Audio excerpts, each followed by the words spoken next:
तीरंदाजी संघ की तरफ से। और नमस्कार सबको, आप लोग जो आज हमारे साथ जुड़े हैं। ये सौभाग्य की बात है कि भारतीय तीरंदाजी संघ और हमारी भारतीय खेल प्राधिकरण दोनों ने मिलके ये जो आपके ग्रास रूट ट्रेनिंग प्रोग्राम जो आपके लिए लाए हैं, जो हर एक बच्चा हर कस्बे जिले में जहां पे भी है उन लोग जुड़ सकते हैं, उनको हम लोग सिखा सकते हैं। हम लोग ये 250 साल के जितने ही हमारे टॉप 10 कोचेज हैं उन लोग ने मिलके ये प्रोग्राम को डेवलप किया है। ललिता मैम जो हमारी डायरेक्टर हैं सोनेपत की, उनके मार्गदर्शन में ये हम लोग कर रहे हैं। और आज हमें खुशी है कि आज हमारे बीच में हमारे तोमर साहब जो हैं वो जुड़े हैं। हमारे तोमर साहब हमारे उत्तराखंड के हैं और हमारे साथ ही साथ ट्रेजरर के। तो मैं रिक्वेस्ट करूंगा तोमर साहब से कि काइंडली आप थोड़ा वेलकम करें। तोमर साहब, ऑन ओवर टू यू। नमस्कार Tomar ji, over to you sir. आवाज आ रही है? जी सर, आवाज आ रही है। नमस्कार। सबसे पहले तो मैं स्पोर्ट्स अथॉरिटी ऑफ इंडिया, हमारे सामने डायरेक्टर भी हैं ललिता जी और संजीवा सिंह जी, जिनके प्रयासों से ये सब हो रहा है। और कल मैंने पूरा दिन देखा इस कार्यक्रम को, 1-1.5 घंटा जब तक चला, और आज मुझे बोला गया कि भाई आप रहेंगे। तो सबसे पहले मैं साईं का और आर्चरी एसोसिएशन ऑफ इंडिया और जो हमारे कोचेज हैं जिनकी मेहनत से ये सब संभव हुआ है, और निश्चित रूप से जो ई पाठशाला में हमारे बच्चे या हमारे और जो कोच भी हैं, स्टेट लेवल के कोच हैं या और तमाम जो प्रशिक्षण देते हैं, सभी को इसका बहुत बेनिफिट मिलेगा, बहुत लाभ मिलेगा।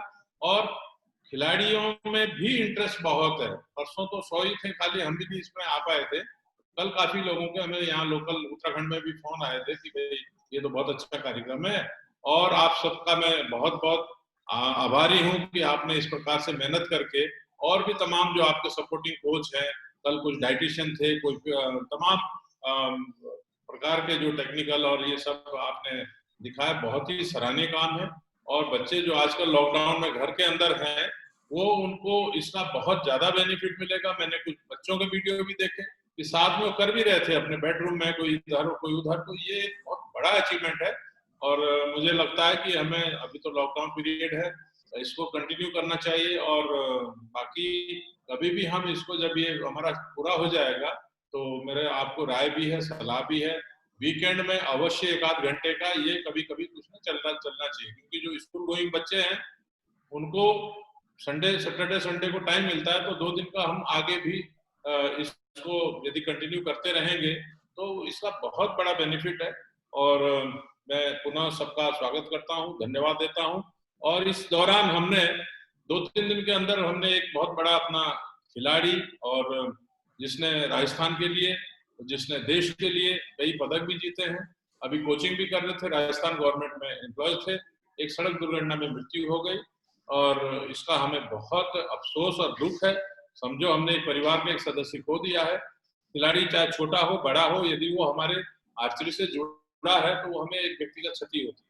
जयंती लाल नमोगा, जो अभी 2 या 3 सड़क दुर्घटना में मृत्यु हुई है, हम चाहते हैं उनकी आत्मा को शांति मिले। और कल मेरी अपने अध्यक्ष जी से भी बात हुई थी, मुंडा जी से, तेंदुलकर जी से भी बात हुई, उनसे थोड़ा छूट गया, उनको कोई बता नहीं पाया। उनकी तरफ से, हमारे कैप्टन अभिमन्यु की तरफ से, और जो हमारे एग्जीक्यूटिव कमेटी के मेंबर हैं, साथ ही जो हमारे तमाम स्टेट्स हैं, सबके हमको भी मैसेज आए कि कल आप हैं तो इस तरह से करें। तो उनकी तरफ से सबके हमारे उस परिवार के प्रति संवेदना व्यक्त करते हैं। खिलाड़ी चाहे वो किसी भी स्तर का हो, यदि इस ऐसे आकस्मिक मृत्यु होती है तो उसका दुख सभी को होता है। और निश्चित रूप से एक युवा जिसने बहुत टैलेंट था और अब नए बच्चों को सिखा रहा था, तो मेरी आप सबसे अनुरोध है कि 1 मिनट के लिए हम यदि मौन रख पाएंगे तो ये बहुत बड़ा उनके लिए हमारी श्रद्धांजलि होगी। और आप लोगों का ये बहुत ही बेहतरीन काम है, साईं का भी बहुत अच्छा काम है। अब हम तो अभी नए इसमें चुन के आए हैं, आप सब पुराने लोग हैं, हमसे बहुत पुराने लोग हैं, और आप लोगों का बहुत अच्छा ये काम चल रहा है। इसकी मैं आपको प्रशंसा के पात्र तो आप हैं ही, बधाई और शुभकामनाएं देता हूं कि आगे भी ये चलता रहेगा। और खासकर साईं के सौजन्य से आप सब मिल करके कर रहे हैं, भविष्य में भी हमारा ये चलता रहेगा। तो खिलाड़ियों को और कोचों को और जो ऑफिशियल्स हैं जिनको जानकारी नहीं है, वो भी इससे बखूबी सीखेगा। और मेरी भविष्य के लिए शुभकामनाएं हैं। और हम 1 मिनट के मौन के लिए आप अपने स्तर से दी। अनाउंस करेंगे। मैं सभी से रिक्वेस्ट करूं, पहले तो धन्यवाद देना चाहूंगा तोमर साहब के, आज वो हमारे साथ जुड़े, बहुत ही अच्छी बात की। हम लोग पूरी उम्मीद करते हैं कि भारतीय तीरंदाजी संघ हम लोग का हमेशा सहयोग देता रहेगा। उसकी बदौलत ही आज साई के थ्रू ये स्कीम का, ये जो बच्चों को सिखाने का कार्यक्रम चल रहा है। लेकिन हमने बहुत बड़ा सदमा लगा हम लोग को। हम लोग के जयंती लाल जो हमारे साथ खेल चुके थे, हमारे साथ कोचिंग कर चुके थे, तो हम लोग को बहुत बड़ा लॉस है राजस्थान के लिए, बहुत बड़ा लॉस है भारत के लिए। तो 1 मिनट के लिए सभी से रिक्वेस्ट करूंगा मौन व्रत के लिए कि उनके आत्मा की शांति के लिए प्रार्थना करें।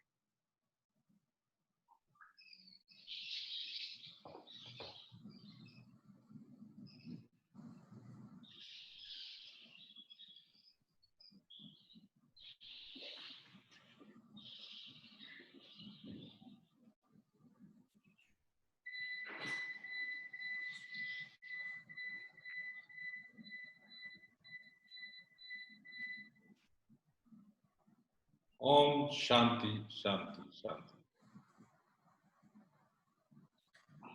हम लोग उम्मीद करते हैं कि उनकी परिवार इस समय में, जब उनका परिवार के सामने बहुत दुखद चीज है, बट पूरी उम्मीद है पूरे भारतीय तीरंदाजी संघ का, सभी कोचेस, सभी हमारे प्लेयर्स, सभी का उनके साथ जुड़ा हुआ है, उनके परिवार के साथ। और उम्मीद करते हैं उनके माता पिता, उनके बाकी जो परिवार के लोग हैं, उन लोग इस धैर्य के साथ इस जो लॉस को सहन कर पाएंगे। और जो भी हम लोग से जो भी मदद होगी, जो भी कुछ करना होगा, मैं जरूर रिक्वेस्ट करूंगा तोमर साहब से कि आप हम लोग को बताएं कि जो भी कोचेस, आर्चर्स अगर कुछ कर सकते हैं तो जरूर हम लोग करना चाहेंगे। जरूर जरूर अगली हमारी जल्दी होने वाली है, हम इस बात को रखेंगे। और जी बिल्कुल निश्चित रूप से कोई भी कहीं भी सहायता होगी, हम लोग सब लोग मिलके सहायता करना चाहेंगे। आप बताइए हम लोग को, मेरे ख्याल से सभी कोचेस, सभी प्लेयर्स, पूरा उम्मीद है कि हम लोग सब साथ मिलके उनके परिवार के साथ हैं ऐसे दुखद समय में। तो साथ में पुनः उनके आत्मा की शांति के लिए प्रार्थना करते हुए शुरू करना चाहूंगा। इसके लिए मैं राजस्थान आर्चरी से बात करूंगा, जाधव जी से, और उनको बोलेंगे भाई कोई लिंक दे दें ताकि हम जो भी सहायता करें उस लिंक में अमाउंट डाल के, और ताकि उस परिवार को हमारे जाधव जी हैं उनके माध्यम से वहाँ पे मदद की जाए। अगर हम लोग को एक अकाउंट उनका मिल जाए किसी अकाउंट में, हम दे देंगे, उसको सर्कुलेट कर देंगे।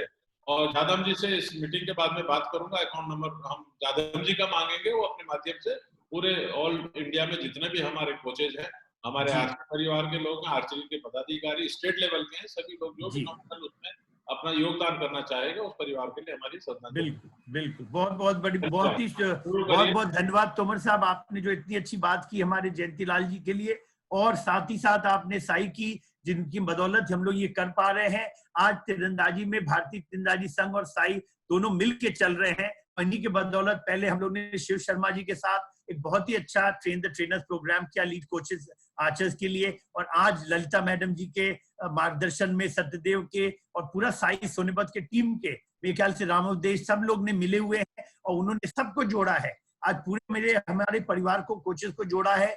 मैं अगेन बोलना चाहूंगा, सभी जो कोचेस जुड़े हुए हैं और जो हमारे प्लेयर्स हैं, अगर आपको कोई भी ऐसा कुछ लगता है, कोई वीडियोस आपके पास है जो एक अच्छा वीडियो है ट्रेनिंग से रिलेटेड, कोई अच्छा वीडियो है जो आप करेक्शंस करते हैं, आप जरूर हमारे पास भेजें, हमारा ईमेल पे भेजिए।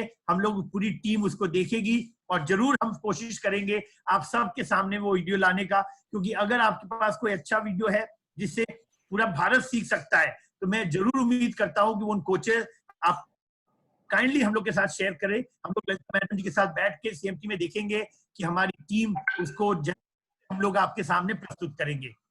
इससे क्या होगा, नॉलेज शेयर होगा, नॉलेज दूसरों को बांटने की चीज, और जितना हम बांटेंगे उतना हम, मेरा नॉलेज फैलेगा भारत में, तो हम नॉलेज कहीं पे भी छुपा हो सकता है और हर कोच के पास है। हमें सिर्फ उन कोच को जोड़ना है। अगर कुछ भी ऐसी उपलब्धि, ऐसी कुछ अच्छी टेक्निक से रिलेटेड चीजें जो आपने की हैं, आपने कुछ अगर बदलाव लाया है अपने बच्चों में, उनको जरूर हमारे पास वो वीडियो भेजे। हम लोग कोशिश करेंगे अपने ये जो 12 लेक्चर हो रहे हैं, 12 जो मॉड्यूल्स हैं ग्रास रूट के, जहाँ पे हर महीने एक एक मॉड्यूल लेते हैं, उसमें हम लोग जोड़ने की कोशिश करेंगे। इन्हीं शब्दों के साथ हम अब आज का कार्यक्रम शुरू करना चाहेंगे। Madam, can we start the programme? Sure, please. I'll just share the screen. तो पहले तो मैं अगेन दोबारा धन्यवाद करना चाहूंगा भारतीय तीरंदाजी संघ का, हमारे भारतीय खेल प्राधिकरण का, प्रधान साहब का, ललिता मैडम का, हमारे पूरा एग्जीक्यूटिव कमिटी जो भारतीय तीरंदाजी संघ का है, सचदेवा जी हैं, अनिल कामनेनी जी हैं, तोमर जी हैं, हमने जितने जो प्रेसिडेंट्स हैं डिफरेंट स्टेट के, हमारे सेक्रेटरी जो डिफरेंट स्टेट के हैं, और प्लस जो हमारा कोचेस डेवलपमेंट कमिटी है, उनको भी धन्यवाद करना चाहूंगा, क्योंकि सब लोग ने मिलके हम लोगों को मार्गदर्शन देते रहे हैं और जिसकी बदौलत ये आपके सामने पेश किए। तो मैं ये बच्चों को बताना चाहूंगा जो जुड़े हुए हैं कि जो हमारा कार्यक्रम है ये बेसिकली हम लोग 12 मॉड्यूल में कर रहे हैं, 12 महीने का है, लेकिन हम लोग उसको आपको ये पीपीटी भेजेंगे, वीडियोस भेजेंगे, रिकॉर्डिंग भेजेंगे, जिससे आप अपने, भले हम उसको 1 घंटे में प्रस्तुत कर रहे हैं, बट वो पूरे महीने का कार्यक्रम है, इसलिए हर बार हम उस चीज को दोहराएंगे जिससे कि आपके 12 दिन के अंदर अंदर में आपको बेसिक फंडामेंटल टेक्निक की जानकारी हो जाए, आपको उसके सपोर्टिंग जो स्पोर्ट्स साइंस होते हैं उसकी जानकारी हो जाए, और अगर कोई भी दुविधा होगी आप हमारे एक्सपर्ट पैनल से पूछ सकते हैं। तो आज जो हम बताने जा रहे हैं हमारा सेकेंड मॉड्यूल, तो कल अगर आप देखेंगे, कल हमने पहला मॉड्यूल बताया था, पहले महीना जब भी बच्चा ट्रेनिंग करता है या कोच ट्रेनिंग कराते हैं जो 9 to 8 to 12 इयर्स के बच्चों को, तो पहला क्या करना चाहिए, हमने बात किया था स्ट्रेचिंग की, उसके बाद हमने बात किया था कि उसके साथ आप योगा का क्या क्या योगा के एक्सरसाइज कर सकते हैं, फिर हमने बात किया था कि रनिंग करने की, तो जो 2 घंटे का समय आफ्टर क्लास के बाद आप 3 से 5 बजे जब जुड़ेंगे तो पहले आप अपना स्ट्रेचिंग कीजिए, आप रनिंग कीजिए, आप योग ब्रीदिंग कीजिए, और उसके बाद 15 मिनट आप जो करने जा रहे हैं, तो जैसे हम लोग ने कल फ्री हैंड ट्रेनिंग की बात की थी, तो फर्स्ट 14 डेज आपको टी सीरीज का, जो कि रंजीत जी ने बताया था, टी सीरीज के जरिए आपको जो टी स्टैंस है उसको आपको पहले सब बच्चों को सिखाना है कि बच्चों को आदत आ जाए, कैसे टी स्टांस करेंगे, कैसे एल्बो को टर्न करेंगे, कैसे मुंह को मोड़ेंगे, कैसे अपना फिर अपना कैसे रिलीज करेंगे, तो पूरा जो स्टेप्स है, right from stance, grip, hook, setup, draw, anchor, aiming, release, follow through, वो सभी चीज को आपको बिना बो के करना है। जब तक आप बिना बो का प्रैक्टिस नहीं करेंगे, आपके बेसिक जो स्ट्रक्चर है वो खुलेंगे नहीं। तो वो पहले आपके स्ट्रक्चर को सही करना है, आपका बॉडी जो होना चाहिए टी स्टैंस की तरह स्ट्रेट होना चाहिए, आपके जो आप जो देख रहे थे, दोनों जो टी का बाह जो है वो टी के दोनों पाए की तरह है, जो आप खोलते हैं तो पूरा आपका टी बनना चाहिए, और आप मोड़ रहे हैं तो आप देख रहे हैं बिल्कुल एल्बो के नीचे, एंकर के नीचे, और जब आप टर्न कर रहे हैं तो चिन के नीचे जा रहा है। तो ये बहुत इंपॉर्टेंट है कि जो बेसिक स्टेप्स को आप दिखाएं। उसके बाद हम लोग ने ये भी बताया कि क्या न्यूट्रिशन आप करना चाहिए, तो हिमानी मैडम ने आपको बताया कि कैसे हमें पानी का, हाथ धोने का, उस चीज को आपको ध्यान रखना है, कैसे स्वच्छ रखना है अपने को, तो वो चीज के बारे में उन्होंने बताया। गायत्री जी ने भी आपको सिखाया कि कैसे हमें अब शुरू से ही मेंटल ट्रेनिंग करना है, क्योंकि 4 साल लग जाते हैं उसमें परिपक्व होने में, तो वो परिपक्व होने के लिए बहुत जरूरी है कि शुरू से ही पॉजिटिव माइंड रखे, मेंटली ट्रेन करें, माइंड में कैसे शूटिंग करना है उसको आप ध्यान रखिए। और उसके बाद हमारी सोनल जी जुड़ी थी, जहां पे उन्होंने अपने बेसिक सेफ्टी के बारे में बताया था। तो बहुत जरूरी है टारगेट सेफ्टी का ध्यान रखना कि आसपास कहीं चोट नहीं लगे लोगों को। तो इस तरह से जो पहला था वो आपको 14 डेज करना था, और उसके बाद हम लोगों ने रबर ट्रेनिंग की बात की कि अब आप 14 डेज जब आप बेसिक की स्टांस सीख जाएंगे, अब आप रबर ट्रेनिंग पे जाएंगे। और रबर से सिमिलरली आपने सृष्टि को देखा था कैसे रबर से किया था, आपने जो पुणे के आर्चर्स को देखा था, उन्होंने एक सॉन्ग के जरिए आपको बताया था कि कैसे कर सकते हैं। तो जूही जुड़ी थी आपके वहां पे, आपके हीरा जुड़ी थी आपके साथ, उन्होंने ये सब नेशनल में, इस SGFI में, खेलो इंडिया में मेडलिस्ट है, जिन्होंने अंडर 9 में, अंडर 12 में, अंडर 14, 17 में उन्होंने पदक जीते। वो आपको बताए थे कि कैसे सॉन्ग के जरिए आप प्रैक्टिस कर सकते हैं। तो आज भी जब हम आपको बताएंगे, आपको उसी प्रकार से अपने घर में प्रैक्टिस कीजिए लॉकडाउन की स्थिति में। तो दोबारा हम बता दें, 12 मॉड्यूल होंगे। पहला मॉड्यूल 1 महीने का हम लोग ने कल बताया था, उसको नियमित रूप से आपको डेली करना है 1 महीने तक। आज जो बताने जा रहे हैं वो अगले महीने का मॉड्यूल है, दूसरे महीने का, इसलिए मॉड्यूल नंबर 2 है। यहाँ पे अब हम आपको ले चलेंगे एस्पेक्ट्स ऑफ आर्चरी के बारे में बताने के लिए, लेकिन साथ ही साथ technical, sports psychology, physical aspects, बो सेटअप, न्यूट्रिशन, और आपके साथ फिजिकल फिटनेस, सभी चीज को जोड़ा जाएगा। और हम लोग सब हमारे एक्सपर्ट्स एक एक करके बताएंगे। जो मोड ऑफ टीचिंग है, वीडियो है, पिक्चर्स हैं, और हमारे फंडामेंटल स्टेप्स के बारे में थ्योरी है। तो ये पीपीटी आपको भेज दी जाएगी आज के प्रोग्राम के बाद। कल हमने मॉड्यूल 1 भेजा था, आज आपको मॉड्यूल 2 जाएगा। ये चीज साई के वेबसाइट पे रहेगा, रिकॉर्डिंग रहेगा कि आप उसको बार बार प्ले करके देख सकते हैं।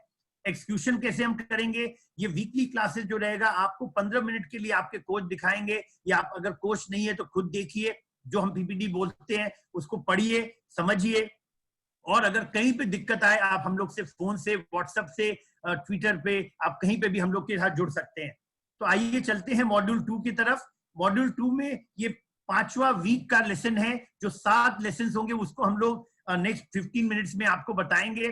तो पहला क्या है, फिटनेस। फिटनेस बहुत जरूरी है फ्रेंड्स। अगर हमारा बॉडी फिट नहीं रहेगा तो मेरा माइंड भी स्वस्थ नहीं रहेगा, और उसके लिए बहुत जरूरी है कि माइंड का कार्डियोवास्कुलर सिस्टम, आज जब लॉकडाउन में है तो हम लोग ने कल 5 स्टार एक्सरसाइज देखा था, सृष्टि ने बताया था, आज दोबारा उसको देखेंगे और जानेंगे कि कैसे हमें फिटनेस को मेंटेन करना है।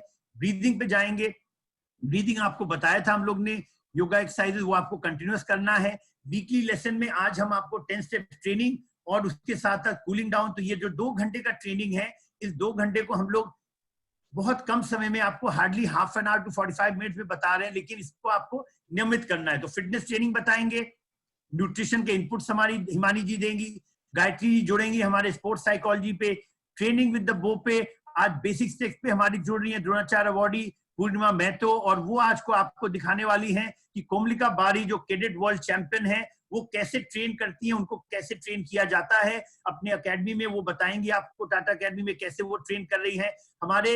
और साथ ही साथ हम लोग के इंडियन राउंड में प्रकाश राम जुड़ने वाले हैं और सुरेंद्र सिंह जुड़ेंगे कंपाउंड में, और बाद में बाकी और एक्सपर्ट्स रिचपाल, लोकेश और सददेव, रूपेश, वो सब जुड़ने वाले हैं धीमे धीमे करके, जैसे जैसे उनके क्लासेस आएंगे। और ड्रेस रेगुलेशन के बारे में सोनल जी बताएंगी। तो आइए चलते हैं, पहले हम सीखते हैं सृष्टि से जो कल उन्होंने बताया। दोबारा आप सब लोग को अपने अपने रूम में ये एक्सरसाइजेस कीजिए बार बार, जैसा वो बता रहे हैं, जैसा कोमलिका बारी बता रही हैं, पूर्णिमा बता रही है, वैसा आप देखिए और करते रहिए अपने साथ हम लोग के।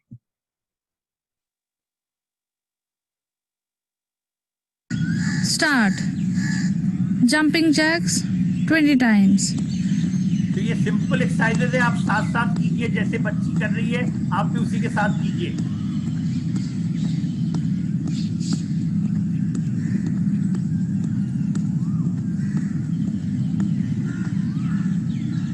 Double leg jumps for 10 times.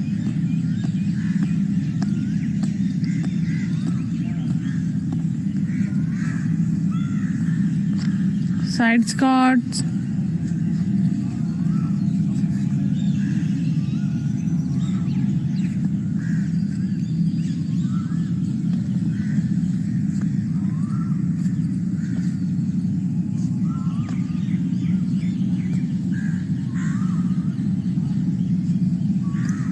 Double leg jump.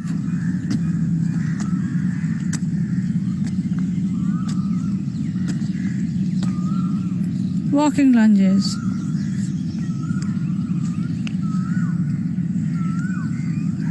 तो आप देख रहे हैं बहुत सिंपल एक्सरसाइजेज है, आप सब लोग हमारे साथ करिए। अपने जो बच्चे जुड़े हुए हैं तो उनको सीखने का मौका मिलेगा। Speed walk. Skipping for 10 times.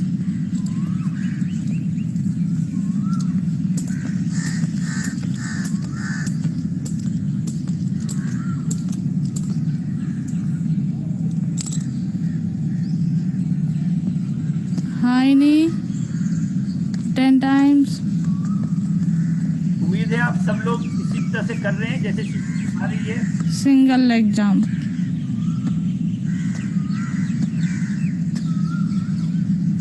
Leg change.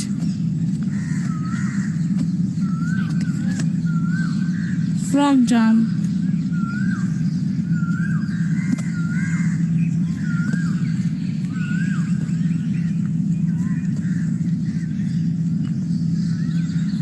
Rest for 10 seconds.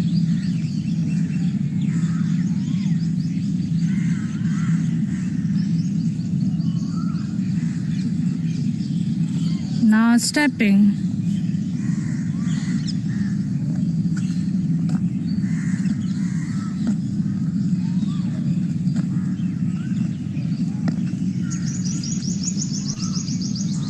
jumping,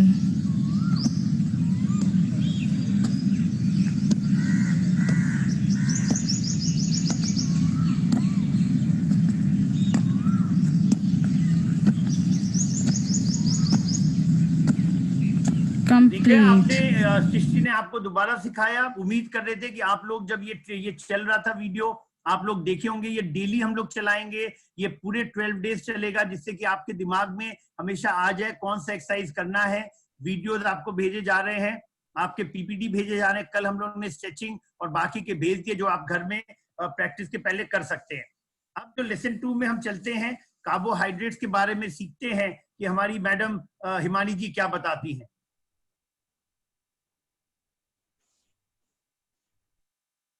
hello friends, sports authority of India द्वारा प्रस्तुत ई खेल पाठशाला में आप सबका एक बार फिर से स्वागत है। मैं हिमानी पुरी, मैं एक डाइटिशियन और स्पोर्ट्स न्यूट्रिशन एडवाइजर हूँ।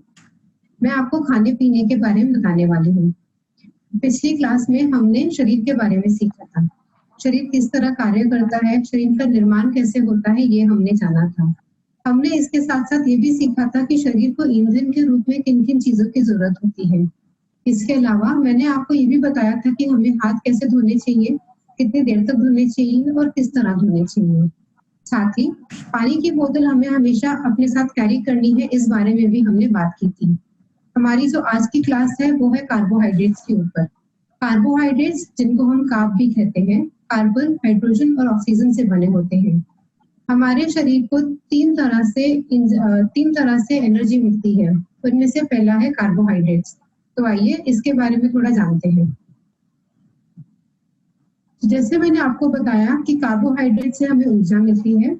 शरीर मुख्यतः कार्बोहाइड्रेट्स का इस्तेमाल करता है ऊर्जा प्राप्त करने के लिए, और इस ऊर्जा से हमारा शरीर अपना कार्य करता है। और जो हमें इनसे ऊर्जा मिलती है कार्बोहाइड्रेट से, उसको शरीर ग्लूकोज के स्वरूप में इस्तेमाल करता है। तो हम कार्बोहाइड्रेट्स किसी भी फॉर्म में खाएंगे तो उनका रूपांतर हमेशा ग्लूकोज में हो जाता है। ये जो ग्लूकोज है ना, यही प्राइमरी सोर्स होता है एनर्जी का ब्रेन के लिए। ब्रेन सिर्फ ग्लूकोज से एनर्जी लेता है, और हमारा ब्रेन कम से कम 20% ग्लूकोज का इस्तेमाल करता है कार्य करने के लिए।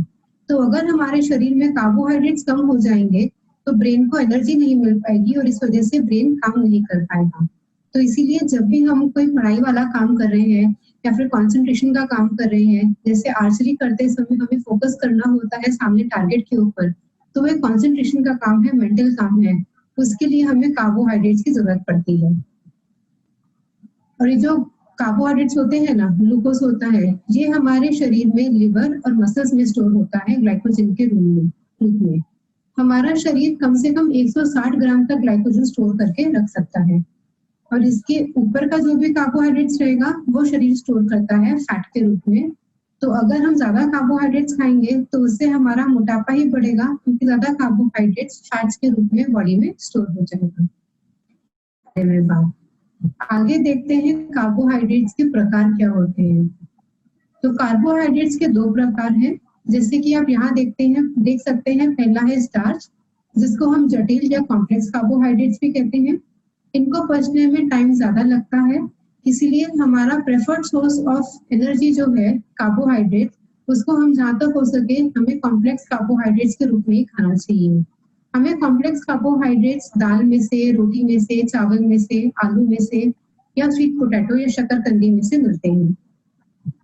और दूसरा टाइप है शुगर, जिसको हम सिंपल कार्बोहाइड्रेट्स भी कहते हैं, जो कि डाइजेशन में टाइम नहीं लगता है और तुरंत हमारे ब्लड में अब्सॉर्ब हो जाता है। तो शुगर के कॉमन रहे हैं, उसमें से जो शुगर आ रही है, या जब हम चाय बिस्किट खाते हैं तो उसमें जो शुगर रहती है उसको हम सिंपल कार्बोहाइड्रेट्स या शुगर्स कहते हैं। तो ये तो हो गई सिंपल कार्बोहाइड्रेट्स और कॉम्प्लेक्स कार्बोहाइड्रेट्स के बारे में बात। पर फिर हमें क्या, ज्यादा कार्बोहाइड्रेट खाने से मोटापा बढ़ता है। तो इसीलिए हमें सिंपल कार्बोहाइड्रेट्स को अवॉइड करना है, क्योंकि वो तुरंत ही डाइजेस्ट होकर तुरंत ही अब्सॉर्ब हो जाता है बॉडी के अंदर, जिसकी वजह से मोटापा, और अगर किसी को डायबिटीज का प्रॉब्लम है तो शुगर बढ़ने की जो चांसेस है वो बढ़ जाते हैं। तो सिंपल कार्बोहाइड्रेट्स हमें शुगर में से मिल रहा है, लो फैट आइसक्रीम में से मिलता है, कोल्ड ड्रिंक्स में से मिलता है, सॉफ्ट ड्रिंक्स में से मिलता है। तो जहाँ तक हो समय हमें इनको अवॉइड करना है। इसके अलावा कुछ ऐसी चीजें हैं जिनमें फैट और शुगर दोनों ज्यादा होता है, जैसे कि केक हो गया आइसिंग के साथ, या बिस्किट्स हो गए जिनमें तेल भी रहता है जिसमें शुगर भी रहती है, या फिर फुल फैट मिल्क वाली आइसक्रीम रहती है। तो इन सब चीजों का अगर हम ज्यादा सेवन करेंगे तो मोटापा ही बढ़ेगा। इसलिए हमें कोशिश करनी है कि हमें सिंपल कार्बोहाइड्रेट्स हमारे डाइट में मिली रहती है। तो ये तो हुई कार्बोहाइड्रेट्स की बात आज के लिए। आशा करती हूँ कि आपको कार्बोहाइड्रेट्स के बारे में समझ में आया होगा। हमारी अगली क्लास में हम प्रोटीन्स के बारे में गायत्री जी ने जानेंगे। बहुत अच्छे तरीके से, सुंदर तरीके से आपको बताया कि कैसे हम कर सकते हैं। तो वो बहुत इंपॉर्टेंट है कि आप लोग इस चीज को फॉलो करें और देखते रहें कि जो जो अगले हर दिन जब हम जोड़ेंगे एक नया चीज लेके आएंगे आपको, क्योंकि आपके लिए न्यूट्रिशन बहुत इंपॉर्टेंट है। ग्रोइंग चिल्ड्रन के लिए ये न्यूट्रिशन इंपॉर्टेंट है, इसलिए उम्मीद करते हैं कि आप लोग इस चीज को ध्यान रखेंगे। और बहुत सारे बच्चे अपने माँ बाप की बात नहीं मानते हैं, खाने के मामले में बहुत सारे संकोच करते हैं या कुछ स्पेशल चीज खाना चाहते हैं। तो वो काइंडली नोट करें कि जब तक हमें प्रोटीन और कार्बोहाइड्रेट्स आपको इनफ मात्रा में बॉडी में नहीं जाएगा तो आपकी बॉडी की ग्रोथ नहीं होगी। और स्पोर्ट्स के लिए बॉडी स्ट्रांग चाहिए। आइए चलते हैं स्पोर्ट्स साइकोलॉजी में और मिलते हैं गायत्री जी से। आज वो देखते हैं वो हमें क्या बताती हैं ब्रीदिंग के बारे में।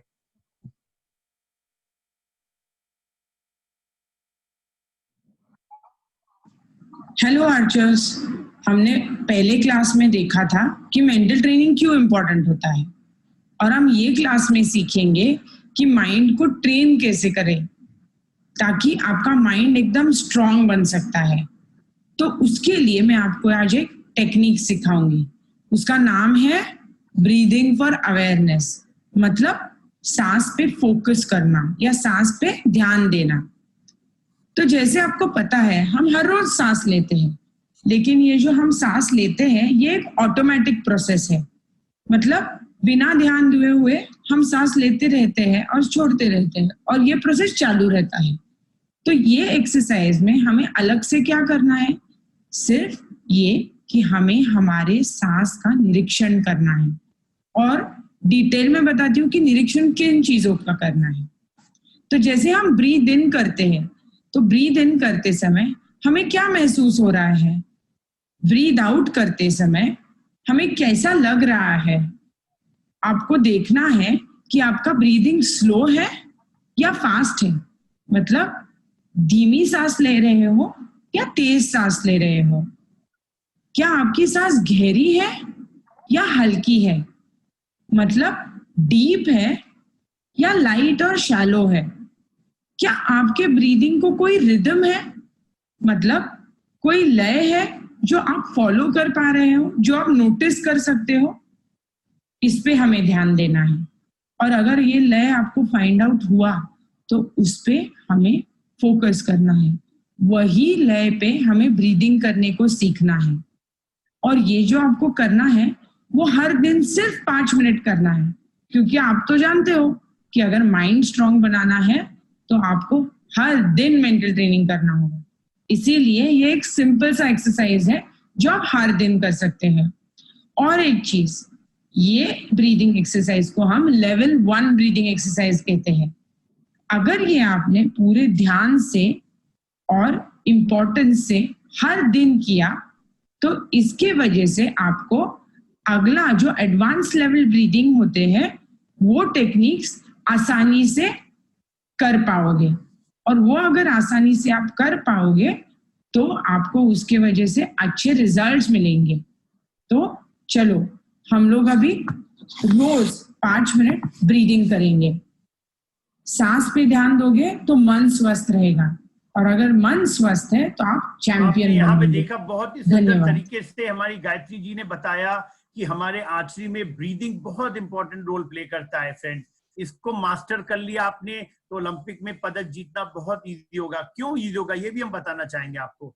देखिए क्या होता है, जब आप ओलंपिक्स में खेलते हैं, जब आप वर्ल्ड चैंपियनशिप में खेलते हैं, जब आप वर्ल्ड कप में खेलते हैं, जब आप नेशनल चैंपियनशिप में खेलते हैं, स्टेट मीट में खेलते हैं, डिस्ट्रिक्ट मीट में खेलते हैं, तो एंजाइटी होता है। एंजाइटी होने से क्या होता है, आपका ब्लड प्रेशर बढ़ता है,